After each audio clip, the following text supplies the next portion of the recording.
السلام علیکم ورحمۃ اللہ وبرکاتہ۔ ناظرین، استقبال ہے آپ کا ہمارے چینل الہند اسلامک ٹیوب پر۔ مسلم دنیا سے ایک بڑی افسوسناک خبر کھل کر آ رہی ہے عالم عرب سے۔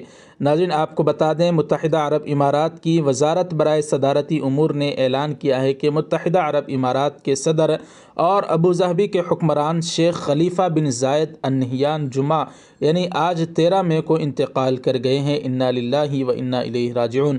وزارت کے بیان کے مطابق وزارت صدارتی امور متحدہ عرب امارات کے صدر عزت مآب شیخ خلیفہ بن زاید کے انتقال پر متحدہ عرب امارات، عرب اور اسلامی قوم دنیا کے عوام سے تعزیت کا اظہار کرتی ہے۔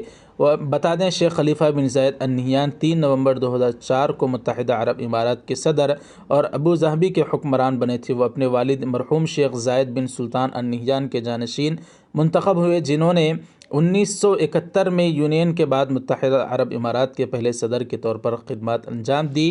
ناظرین اکرام، ان کے انتقال پر ترکی کے صدر عالم اسلام کے محبوب قائد رجب طیب اردوغان ٹویٹ کر لکھتے ہیں: مجھے اپنے پیارے بھائی شیخ خلیفہ بن زاید ال نہیان متحدہ عرب امارات کے صدر اور ابوظہبی کے امیر کی وفات کی خبر انتہائی افسوس کے ساتھ ملی۔